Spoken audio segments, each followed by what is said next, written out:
Welcome to mini foods Jaisingh. எல்லோருக்கும் வணக்கம். இன்றைக்கி நம்ம கோழிக்கூடு ஸ்பெஷல் ரெசிப்பியான பிளாக் ஹல்வா தாங்க பார்க்க போகிறோம். இது வந்துட்டு கேரளா பக்கம் கோழிக்கூடில் ரொம்பவே ஃபேமஸான ஒரு ஹல்வா ரெசிப்பிங்க. பாருங்கள் எவ்வளோ அழகாக சாஃப்டாக வந்திருக்குதுன்னு சொல்லிட்டு ரொம்ப ரொம்ப டேஸ்ட்டாக இருக்கும். வாயில் வச்சாலே கரைஞ்சி போகுங்க. இதோட வாசனையும் சரி அந்தளவுக்கு சூப்பராக இருக்கும். இந்த ஹல்வா வந்துட்டு இன்றைக்கி எப்படி செய்யலாம் தாங்க பார்க்க போகிறோம். இப்போ ஒரு பாத்திரம் எடுத்துக்கலாம். அதில் ஒரு கப் அளவுக்கு மைதா மாவு சேர்த்துக்கலாங்க. இது மைதா மாவு யூஸ் பண்ணி தான் செய்யணும், கோதுமை மாவுலாம் சேர்க்கக்கூடாது. 1/4 கப் அளவுக்கு அரிசி மாவு எடுத்துக்கலாங்க. இப்போ இதில் ஒரு கப் அளவுக்கு தண்ணி சேர்த்துக்கலாம். எல்லா அளவுகளுமே ஒரே பாத்திரத்தில் வந்துட்டு எடுத்துக்கோங்க. தண்ணி வந்துட்டு அந்த மாவு கரைக்கிறதுக்கு மொத்தமாக 3 கப் அளவுக்கு சேர்க்க போகிறோங்க. பாருங்கள், ஃபஸ்ட்டே நம்ம 1 கப்பு சேர்த்தாச்சு. இப்போ 1 கப்பு தண்ணி சேர்த்து திருப்பி நல்லா கட்டிகள் இல்லாமல் கரைச்சிக்கிறணுங்க. இதே போல் நல்லா கரைச்சிடுங்க. திருப்பியும் இதில் 1 கப் அளவுக்கு தண்ணி சேர்த்துக்கலாங்க. நல்லா இதே போல் மாவு வந்துட்டு தண்ணியாக தான் இருக்கணும்.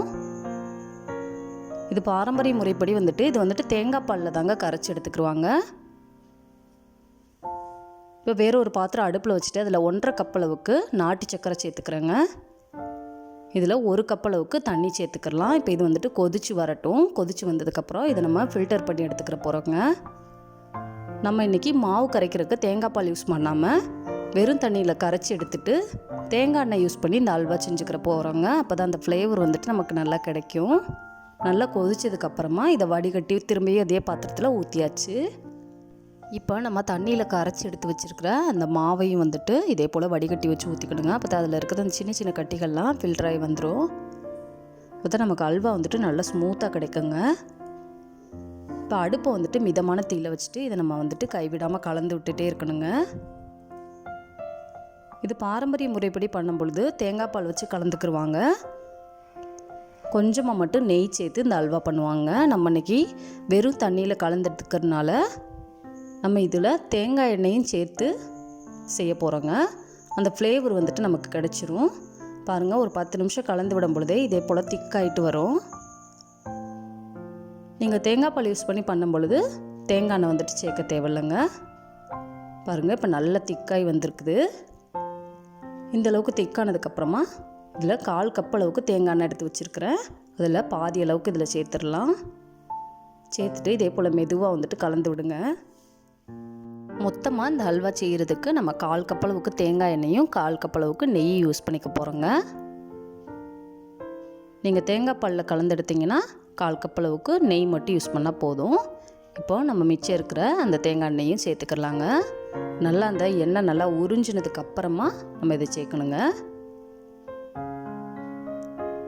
பாருங்கள், இதே போல் மெதுவாக வந்துட்டு கலந்து கொடுத்துக்கிட்டே இருக்கணும். நம்ம அதில் எண்ணெய் சேர்க்க ஆரம்பிச்சோன்னா மேலே தெரிக்கிற மாதிரி இருக்கும். கொஞ்சம் கவனமாக கலந்து கொடுங்க. பாருங்கள், அதவும் நல்லா உறிஞ்சினதுக்கப்புறமா 1/4 கப் அளவுக்கு நெய் எடுத்து வச்சுருக்கிறேன். அந்த நெய்யில் கொஞ்சமாக சேர்த்துக்கலாம்.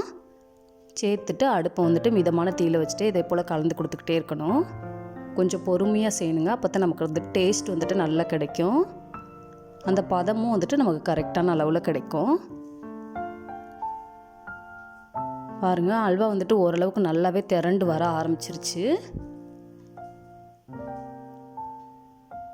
பார்க்கும் பொழுதே எவ்வளோ அழகாக இருக்குதுன்னு பாருங்கள். அந்த பதம் வந்துட்டு இப்போ தான் நமக்கு நல்லா கிடச்சிருக்குது. இதில் நீங்கள் தேவைன்னா நட்ஸ் ஏதாவது சேர்த்துக்கலாம். நான் நட்ஸ் எதுவுமே சேர்க்க போகிறதில்ல. இதே போல் நல்லா கலந்து விடும் பொழுது அந்த ஓரங்கள்லாம் அந்த எண்ணெய் வந்துட்டு பிரிஞ்சு வருங்க. இப்போ இதில் 1/2 ஸ்பூன் அளவுக்கு ஏலக்காய் தூள் மட்டும் சேர்த்துருக்குறேன். இதே போல் நல்லா கலந்து கொடுங்க. நல்லா திக்காய் வந்துட்டு வரும். பாருங்கள், நல்லா திக்காயிடுச்சு. நம்ம கலந்து கொடுக்கும் பொழுதே அந்த கரண்டியில் கூட கொஞ்சம் கூட அல்வா ஒட்டவே ஒட்டாது. பாருங்கள், இந்த அளவுக்கு நம்ம எடுத்து போடுறப்ப இந்த அளவுக்கு பதம் இருக்கிற மாதிரி பார்த்துக்கோங்க. அப்போ தான் அல்வா வந்துட்டு சரியான பதம் இருக்கிறதுல நமக்கு கிடைக்கும். இப்போ ரெடியான அல்வாவை நம்ம ஒரு பாத்திரத்துக்கு மாற்றிடலாங்க. மாற்றிட்டு ஒரு 1/2 மணி நேரம் ஆற வச்சுக்கிறணும். உங்களுக்கு வேணுங்கிற அளவுகளில் சமப்படுத்தி விட்டுட்டு வேணுங்கிற அளவுகளில் கட் பண்ணிக்கோங்க. இந்த அல்வா செய்கிறதுக்கு நம்ம நல்லா செக்கில் ஆட்டின தேங்காய் எண்ணெய் தாங்க யூஸ் பண்ணணும். நார்மல் ஆயிலெலாம் யூஸ் பண்ணக்கூடாது. எவ்வளோ சூப்பராக வந்திருக்குதுன்னு பாருங்கள். இந்த வீடியோ உங்களுக்கு பிடிச்சிச்சின்னா லைக் பண்ணுங்கள், கமெண்ட் பண்ணுங்கள், உங்கள் ஃப்ரெண்ட்ஸ் அண்ட் ஃபேமிலிஸ்க்கும் ஷேர் பண்ணுங்கள். இதே போல் சிம்பிளான ரெசிபீஸ் வீடியோ தொடர்ந்து பார்க்குறதுக்கு மறக்காமல் நம்ம mini foods Jaisingh channel subscribe பண்ணுங்கள். தேங்க்ஸ் ஃபார் வாட்சிங்.